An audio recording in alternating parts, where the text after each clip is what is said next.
Ayan, titikman daw muna. Hindi nga.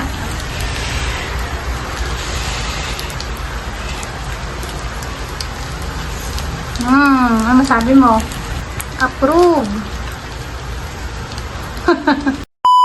First 31 na at mamaya ay New Year na. Andito po yung magulang ko. Tsaka ang request ko ay magluto sila ng Valenciana. Parang paella din. Tara samahan niyo ako at kung paano natin lutuin ito. Si mama po ang magluluto, hindi po ako. Yan po mga kapromdi, sinaing yung malagkit at nilagyan ko ng orange juice.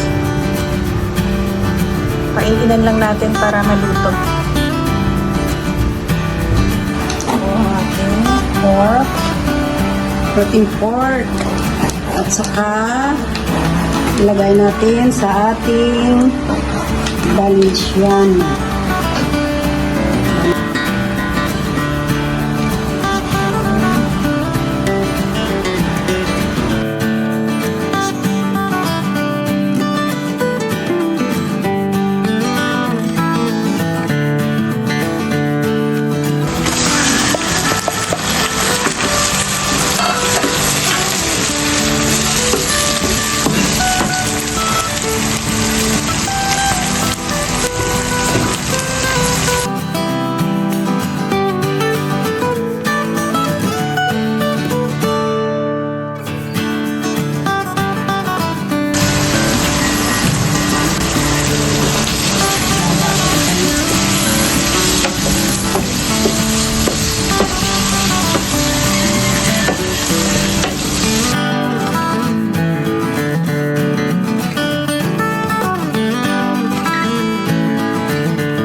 Ayan, ang Valenciana po ay parang paella lang. Valenciana sa probinsya.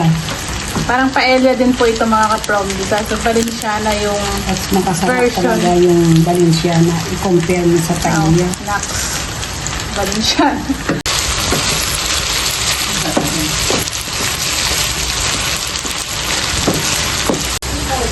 Ayun, nilagyan po ito ng mga katas po ng hipon.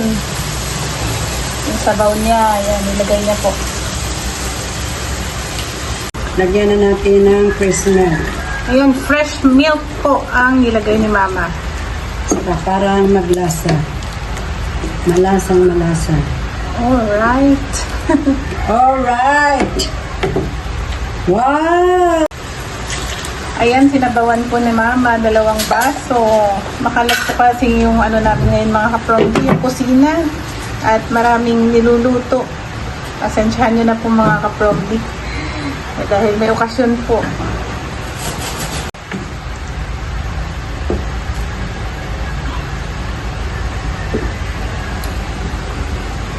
Tinikman. Tikman natin ah.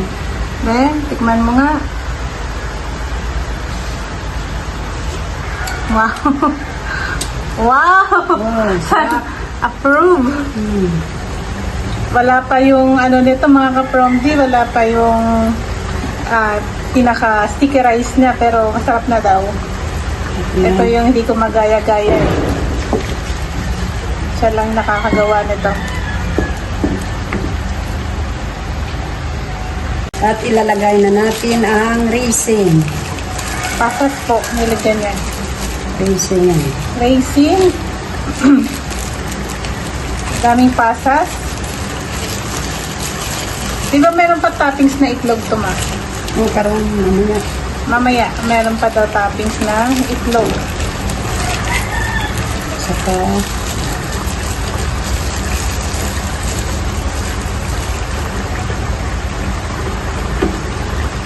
Ay, hinalo-halo lang.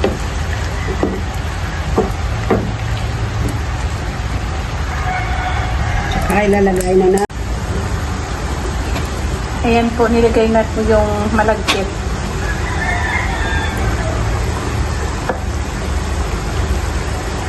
Meron siyang nilagay na atswete. Mamacitas at sweated.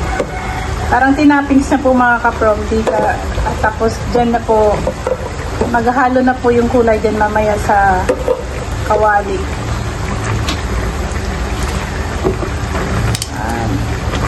Ito yung mahirap yung paghalo. Kasi mangangalay talaga yung kamay mo nito. Mas maganda po kasi halo itong sandok na ito mga ka-prombi. Mas malaki po yung pagkahalo. Sarap. Naamoy ko na nga. Ito yung ito yung mas mahirap yung paghalo. Nakakangalay po ng kamay. Pero masarap po talaga siya. Masarap talaga. Oo, masarap. Ikaw gumawa.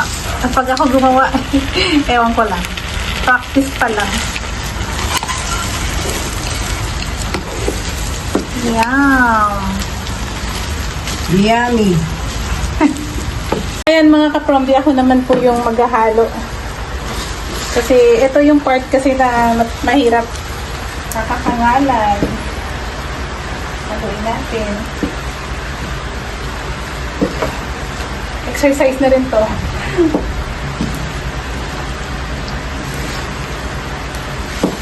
Kasi hindi po ito hinahayaan na masunog. Kaya yung paghalo po nito talagang dahan-dahan. Tsaka maya-maya hahaluin talaga siya.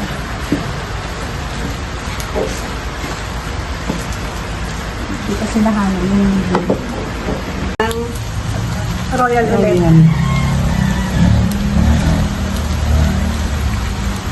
Kasi mga kaprombi, pag binigla natin, hindi natin ma-appreciate yung lasa. Unti-unti talaga. Unti lang. Kasi iba po kasi nagluluto nito. Isang Yung, lang, nilalagyan lang ng kulay, tapos walang talagang royal sa kagatas. Eh mama, classic. Authentic style. Ayan, titikman daw muna. Hindi nga.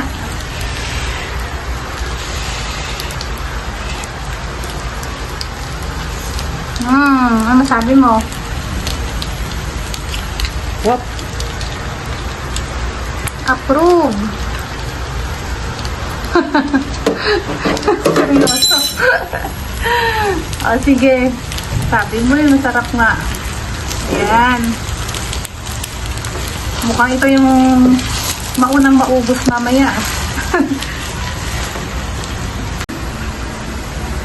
Ayan po, lagyan natin ng chorizo bilbao.